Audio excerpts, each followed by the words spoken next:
지금부터 우리 바른미래당 제1차 비대위원 중진위원 연석회의를 시작하도록 하겠습니다. 관례에 따라서 오늘은 먼저 대표님의 비대위원장님의 모두 발언, 개별 선언과 모두 발언이 있으시고 다음에 중진위원님들께서 말씀 주시고 그 이후에 비대위원님들께서 발언하시는 순서로 진행하도록 하겠습니다. 그럼 먼저 비대위원장님의 개별 선언과 모두 발언이 있으시겠습니다. 제1차 비대위원 중진위원 연석회의를 시작하겠습니다. 금년 4월 기준 대표적 자영업종인 음식점업의 생산지수가 13년 만에 가장 낮게 나왔습니다. 전문 소매점과 마트, 잡화점 등의 생산도 일제히 감소한 것으로 나타났습니다. 이는 자영업의 영업이익 하락으로도 알 수 있습니다.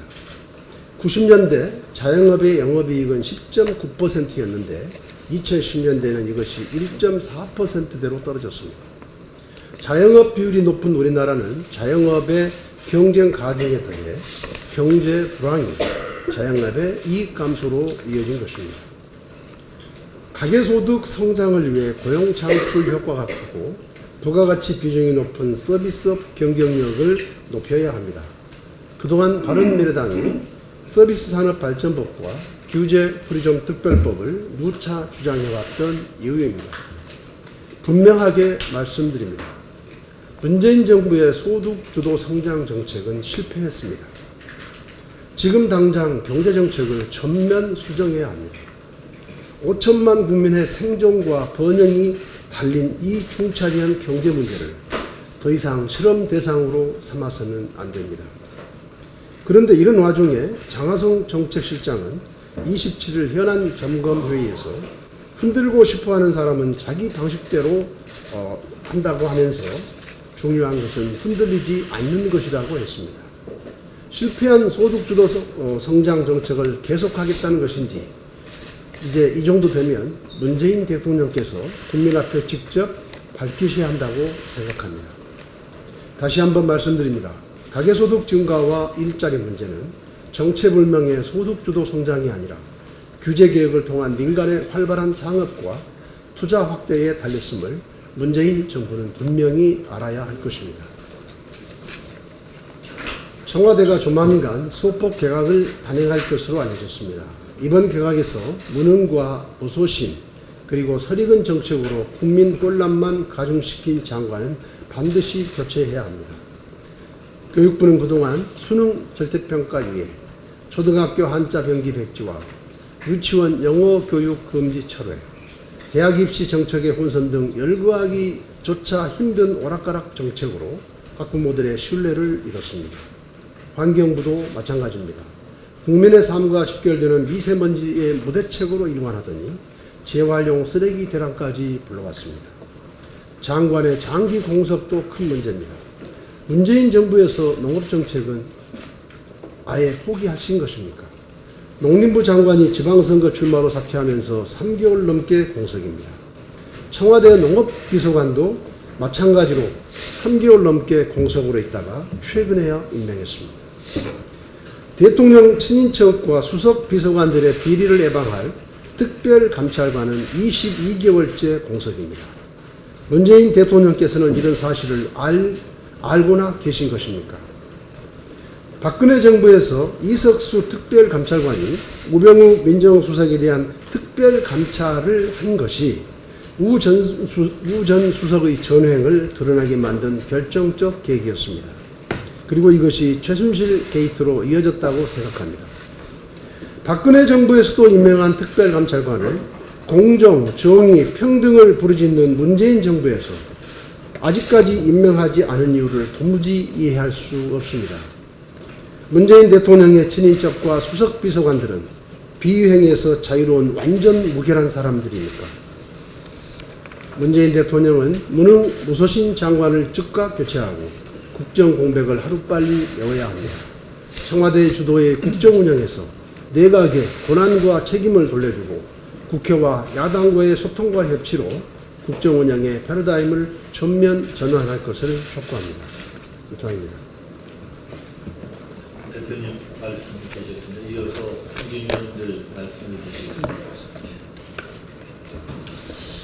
예, 우리는 규제 개혁이 대통령의 의지만으로 되지 않는다 하는 것을 지난 20년간 수없이 확인을 했습니다.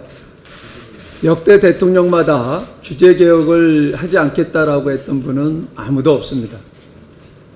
그러나 규제 개혁을 일방적으로 대통령께서 강하게 드라이브를 건다고 해서 저는 된다고 생각하지 않습니다.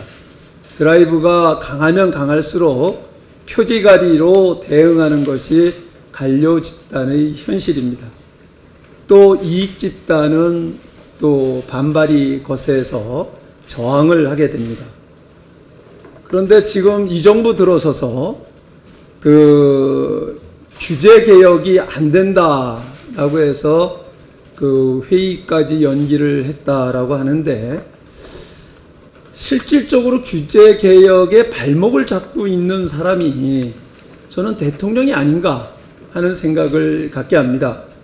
규제 개혁을 하라고 하면서 국정은 거꾸로 큰 정부, 반기업의 길을 달리고 있습니다. 하고 싶은 일은 적폐청산이라고 하는 명목으로 사정없이 몰아치고 있지만, 규제 개혁과 관련해서는 이러한 노력을 하는 것을 본 적이 없습니다. 적폐청산에 쏟는 노력의 10분의 1만 쏟아붓는다 하더라도 대통령께서 걱정하시지 않을 정도 이상의 성과가 나올 겁니다. 또 적폐청산이라고 하는 명목하에서 소신껏 일한 사람들이, 또는 지시해서 일한 것들이 전부 다 이 처벌 대상이 된다라고 하면 어느 공무원이 자기 직을 걸고 소신껏 이 규제 개혁에 앞장서겠는가 하는 것도 다시 한번 되돌아봐야 됩니다. 대통령께서 스스로 참으로 답답하다라고 토로하실 만큼 규제 문제의 현장과 현실은 정말 답답합니다. 그런데 그렇게 말씀하시는 대통령 자세는 국민들에게 더더욱 답답하게 느껴지게 합니다. 또 우리 정치권도 저는 문제라고 생각을 합니다. 그때그때 정치적 이해관계에 따라서 왔다 갔다 합니다. 지난 정권 민주당은 지난 정권 때 내놨던 규제 프리존법이라든가 서비스 발전법 등 규제 완화 법안을 지금 현재의 민주당은 아주 적극적으로 총력 반대를 해왔던 법들입니다. 그런데 이제 와서 정권을 쥐게 되니까 이름만 바꿔가지고 규제혁신 5법이다 라고 해서 발의를 해놓고 우리 야당에게 규제개혁에 동참하라 얘기를 합니다. 참 적반하장도 유분수다 하는 생각이 드는데, 이 규제개혁은 정말 정치적 이해관계를 떠나서 지속적으로 함께 협동을 해서 관리를 해도 될까 말까 한 게 규제개혁인데, 이런 식으로 정치권이 입맛에 따라서 왔다 갔다 하면서 접근하는 것도 규제개혁이 안 되는 이유고, 그렇게 함으로써 대한민국의 경쟁력을 저하시키고 있다 이렇게 생각을 합니다. 지금 현재 정치권이나 정부나 대통령이 이러고 있는 사이에 서민들의 일자리는 줄어들고 있고 자영업들은 휘청거리고 있습니다. 주력 사업들은 모두 중국에 추월당하고 있고 이제 반도체조차도 위협받고 있는 상황입니다. 우리 경제는 수요 견인 정책만으로는 끌어갈 수 없는 세계 11위권의 규모입니다. 지난 1년간 소득주도 성장에 올인했지만 경제지표 악화, 일자리 쇼크로 그 한계가 확인되고 있습니다. 정부는 주력 산업은 물론 중소 또 중견기업까지 기업가 정신이 발휘되는 공급 측면의 파괴적 혁신 수준의 규제개혁이 일어나야 된다고 봅니다. 그래야 성장도 분배도 가능할 것이다 하는 것을 명심하시고, 규제 개혁이 안 되는 원인이 어디에 있는지 대통령께서는 다시 한번 되돌아보시기 바랍니다.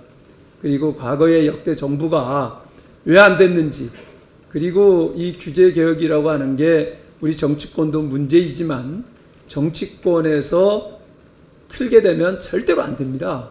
따라서 대통령께서 이 야당과의 대화도 좀 적극적으로 하셔서 진정한 규제 역할을 통해서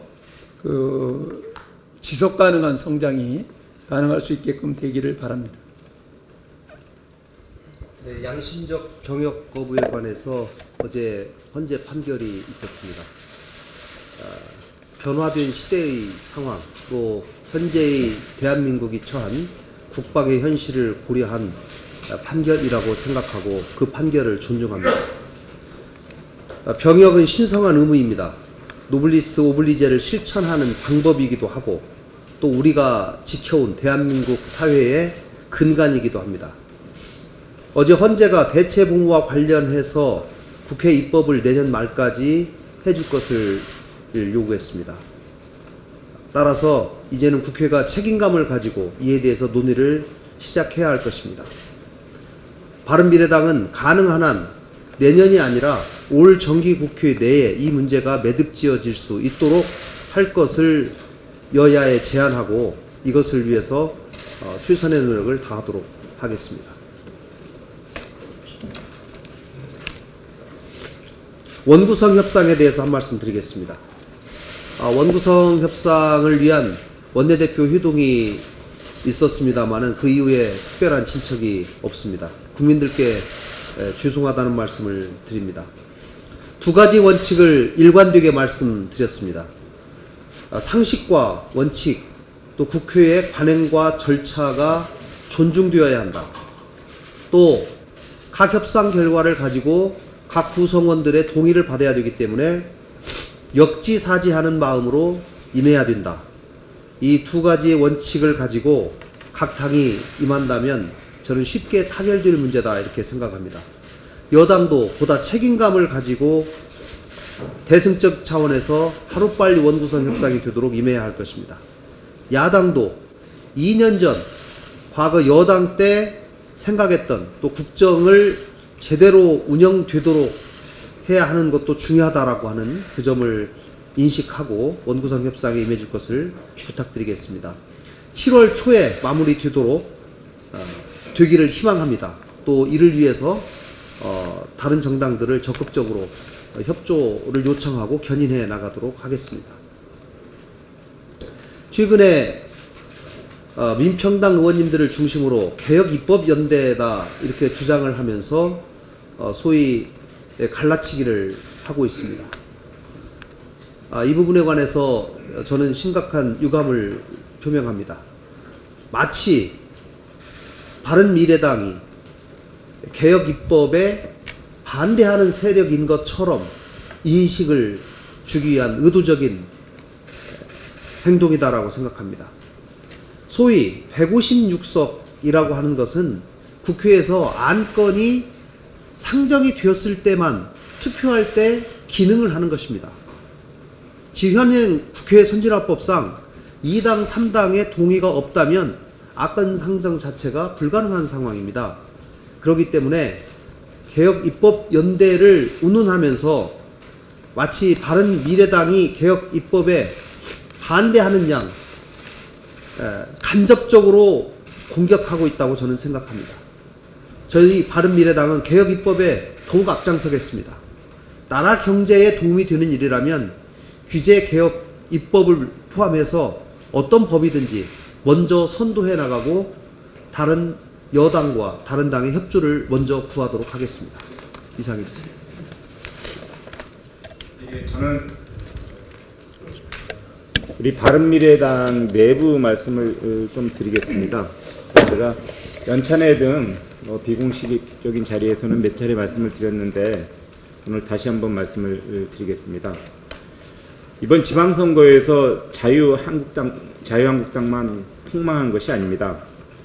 지방선거에서 바른미래당은 언론과 여론에서 아무도 관심조차 갖지 않을 정도로 철저하게 외면당했습니다. 선거 이후에도 자유한국당은 어쨌든 당 전체에 위기의식이 가득 차고 언론에서도 한국당이 앞으로 어떻게 될 것인지 좋은 쪽이든 나쁜 쪽이든 예의주시하고 있는데 바른미래당은 서글프게도 여전히 관심 바뀝니다. 선거가 끝난 뒤 당의 존재감, 무게감이 더 악화되고 있다는 것은 여기에 계신 대다수 분들께서도 인정하고 계실 것입니다. 며칠 전 여론조사 결과를 보면 바른미래당의 지지율은 정의당의 절반 수준에 그치고 있습니다. 잘 될지 불확실하고 현재 진통을 겪고는 있지만 한국당은 중앙당을 해체하는 수준의 고강도 구조조정을 예고하고 있습니다. 하지만 한국당보다 더 절실하고 국회의원 수도 3분의 1밖에 안 되는 바른미래당이라면 마음만 먹으면 한국당 이상의 정당 개혁을 해낼 수 있을 것입니다. 지금 비대위가 사무처 직원 구조조정 좀 하고 당 시스템은 그대로 유지하는 채 전당대회만 열어 새 지도부만 선출하는 소극적인 태도로 활동해서는 안 됩니다. 몇 가지 제안을 드리겠습니다. 당 조직은 오로지 선거와 당원의 참여를 원활하게 하는 시스템, 즉 위원회 중심으로 전환하고 국회에서 다뤄야 할 주요 이슈, 국가 현안은 원내 중심으로 논의하고 발표하는 게 정답입니다. 원내 정당, 바른미래당부터 당장 실천해야 합니다. 아침마다 당대표와 최고위원들이 세상만사 다 관장하듯 개인 입장을 내놓는 이런 지도부 구성을 언제까지 되풀이할 것입니까? 이를 위해 시도당과 지역위원회를 해체하고 지역위원장도 선출하지 말아야 할 것을 제안드립니다. 이번 선거에서 5% 정당이 공천 다툼은 제일 심하게 한 게 우리의 현 주소 바른미래당의 민낯입니다. 괜히 돈 들여서 지도당 운영하고 그 안에서 계파 싸움만 하는 그런 퇴행적, 소모적 정당 정치를 당장 끝장내야 합니다. 지도당과 지역위원회 대신 중앙과 위원회 중심으로 모인 전국의 당원과 지지자들이 온라인을 기반으로 실시간으로 소통하고 의사결정을 할 수 있는 온라인 정당 시스템을 도입할 것을 제안합니다. 4차 산업혁명 기반 정당, 미래정당으로 지금까지 존재하지 않은 정당, 전혀 새로운 정당을 만들겠다는 비전을 제시하고 실천할 수 있어야 바른미래당이 살아날 수 있을 것입니다. 특히 바른미래당은 청년층, 개혁적 보수, 중도층에게 어필할 수 있는 정당으로 재탄생하지 않으면 결코 미래가 없을 것입니다. 청년층과 관련해서는 10대부터 당원을 키워내고 대학생, 20대들이 적극적으로 참여할 수 있는 통로를 마련해야 합니다. 당대표 선출과 관련된 전당대회를 언제 열고 누가 당대표가 되느냐보다 비대위가 당을 어떻게 바꿀 것인지 방향을 정한 뒤에 새로운 지도부가 이를 실천하도록 담보할 수 있는 상황에서 전당대회를 개최하는 것이 바람직하다고 생각합니다. 이어서 비대위원님들 말씀 주시겠습니다. 오늘은 신설당 오신환 의원님. 예, 짧게 한 말씀만 드리겠습니다.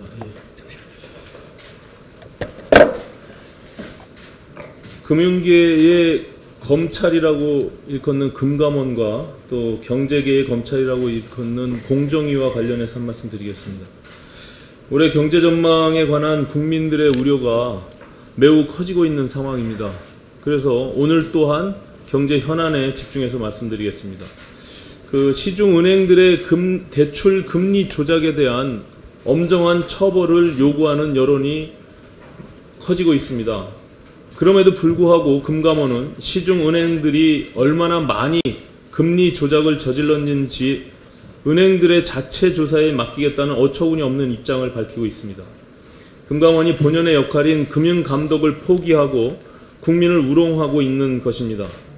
바른미래당은 금감원이 이 같은 무책임하고 무원칙한 행태에 대해 하반기 국회가 개원하는 즉시 엄중한 책임을 묻겠다는 점을 분명히 밝힙니다. 다른 하나는 공정거래위원회 문제입니다. 어제 공정위의 민관합동특별위원회 전속 고발권 폐지와 관련해서 내용들을 논의 결과를 공개했습니다.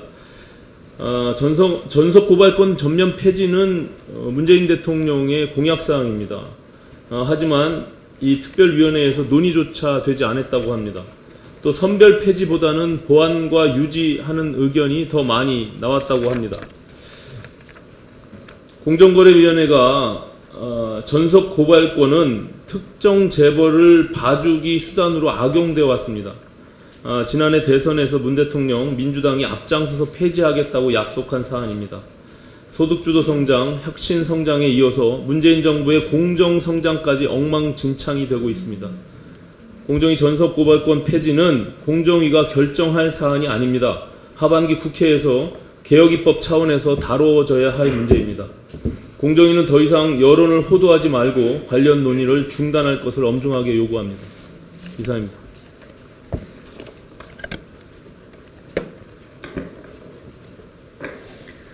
정병국 의원님의 규제개혁 말씀에 이어서 저도 한 말씀 드리겠습니다.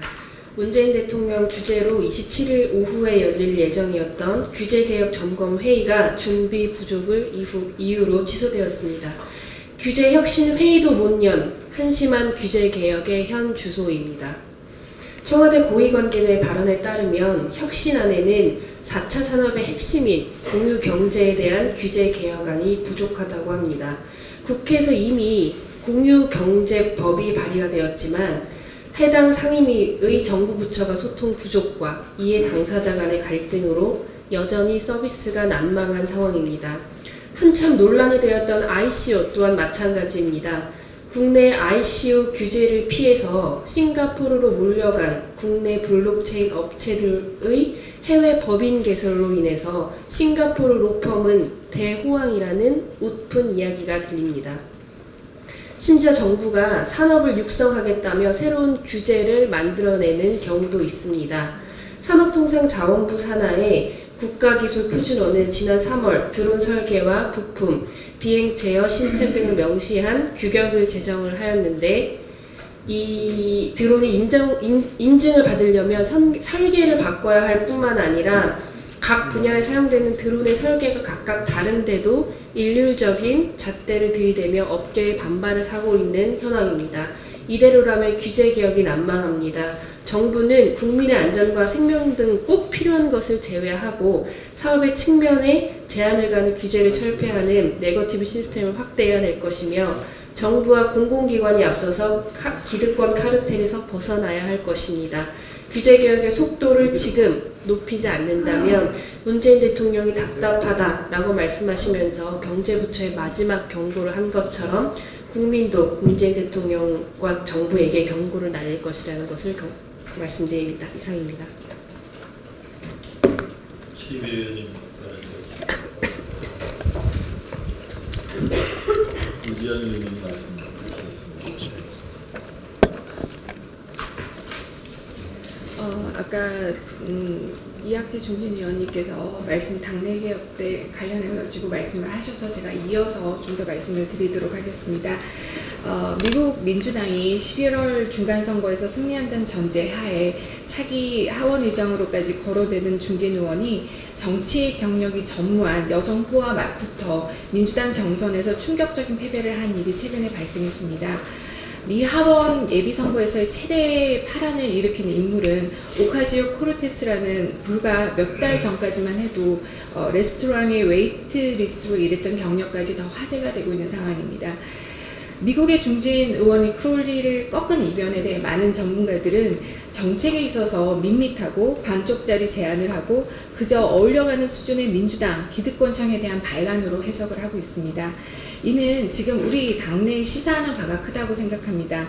우리는 비대위도 구성하고 당무개혁 특별위원회도 출범했으며 당원대표 선출자 대회 일정도 잡아나가고 있고 또 정책정당을 위한 정책 워크숍 계획도 속속 발표하고 있습니다. 여기서 함께 우리가 지속적으로 물어야 할 질문은 시대의 변화를 충분히 읽고 변화의 시대에 맞는 전략인지 함께 따져 물어야 합니다. 제가 이 자리에서 여러 번 이야기하고 있는데 그저 어울려가는 수준 봉합하는 수준의 정책과 운영으로는 우리가 안주하고 있지 않은지 다시 물어야 합니다. 예를 들어서 바른미래당은 젊은 정당을 표방하면서 당헌 71조와 당규 32조에는 여성, 청년, 장애인, 정치 신인들에게 가산점을 부여한다 정도로 요식적인 문구만 적시해 놓고 있습니다. 근데 이것 또한 이번 지방선거 공천 과정에서 지켜지지도 않았습니다. 당원 대표자 대회를 앞둔 매우 중차대한 이 시점에서 대대적인 당원 당규 개정을 통해서 젊은 세대들이 공감할 수 있는 당의 청사진을 만들고 플랫폼 경제 시대에 걸맞는 조직 문화도 만들고 또한 두리뭉실한 당의 강령이 아닌 우리가 무슨 일을 하고자 하는지 정확한 정강 정책에 대해서 청사진을 보여줄 때라고 생각합니다. 그리고 아까 말씀하셨듯이 지금 보수 정당은 진공 상태입니다. 우리가 이 영역을 어떻게 차지할지도 치열하게 고민해야 한다고 생각합니다. 짧게 그리고 지금 그 인구 절벽 곧 이제 정부가 그 인구 저출산 정책을 다음 주에 발표를 하길 예정을 하고 있기 때문에 관련해서 몇 가지 말씀을 드리겠습니다. 저출산에 따른 인구 절벽을 걱정하는 우리 국민들의 불안이 늘어나고 있습니다. 통계청이 27일 발표한 4월 인구 동향에서는 출생아 수치가 27,700명까지 감소를 했고요. 이는 전년 동일 기간보다 8.9% 추락했고 또 전월보다 3,200명이나 감소한 수치입니다. 81년 통계 작성 이후로 4월 출생아 최저치고 또 월별 출생아 수도 지난해 5월부터 12월 역대 최저치를 경신하고 있습니다. 이런 상황에서 청와대는 이제 5월 취업자 수 급감 쇼크에 대한 생산 가능 인구가 감소했다고 변명을 한 바 있습니다. 정부는 2006년 이래 126조 원을 쓰고도 출산율을 끌어올리지 못한 것은 예산이 적재적소에 쓰이지 않았다는 방증입니다. 아동수당 등 보조금 지급 위주 정책보다는 청년층의 주택과 일자리 등 삶의 필수적인 문제 해결이 선행되어야 한다고 봅니다. 나라의 재원이 상당 부분을 출산을 준비하는 신혼부부에 맞춘다는 방향으로 집중해야 된다고 봅니다. 이는 단순한 소득 분배 정책이 아닌 새로운 사회 서비스 일자리를 만드는 선순환 정책이 될 거라고 봅니다. 또한 기존 정책을 180도 뒤집는 발상의 전환과 파격이 필요해 보이는데요.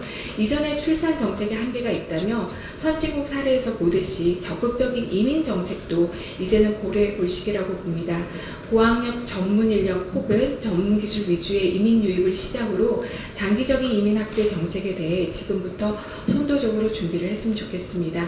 다음 달 4일 정부가 새로운 저출산 대책을 발표할 텐데요. 발표되는 정부의 저출산 정책이 단기적인 땜질이 아니라 문제의 본질을 다뤄주기를 희망하는 바입니다. 감사합니다. 비대위원장님 말씀 주시겠습니다.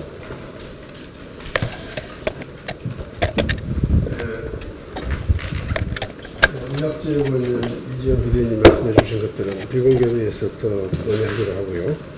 우리 김가정 원내대표께서 이야기하신 그 민평당 일각의 개혁입법 연대에 대해서 제가 좀 한 말씀 더 붙이겠습니다. 이 민평당 일각에서 주장하는 개혁입법 연대는 심각한 문제점과 그리고 여론을 호도하고 있다고 생각합니다. 바른미래당을 반개혁이라고 이야기하는 이런 그런 것이 숨어 있는데 지난 1년 내내 구조개혁, 노동개혁, 구조개혁, 민생개혁을 1년 내내 외친 정당이 바른미래당입니다. 그때 민평당은 어디서 뭐하고 있었습니까? 그리고 이 두 번째, 이것은 지긋지긋한 적대적 양당제로 해결하겠다는 발상입니다. 그동안 동서통합 그리고 이념통합을 외면하고 호남 지역당으로 전락한 상태에서 그리고 다시 자신들도 한때 낡은 이념 개파 패권에 사로잡힌 민주당을 벗어나서 국민의당에 합류했던 사람들이 이제 와서 다시 그 낡은 이념과 개파 패권의 민주당과 말로만의 개혁입법을 이야기한다는 것이 얼마나 자기 부정입니까? 그리고 김관영 원내대표께서 말씀하신 대로 국회는 일단 모든 교섭단체 정당들이 대화하고 소통하면서 모든 안건들을 만장일치로 처리하는 것이 국민 통합을 위해서도 가장 바람직한 방식입니다. 그러한 노력을 하지 않고 처음부터 개혁 대 반개혁으로 이분법적으로 국정을 운영하겠다고 하는 것은 이것은 국민 통합에도 대단히 저해되는 발상이다. 이런 지적을 드립니다.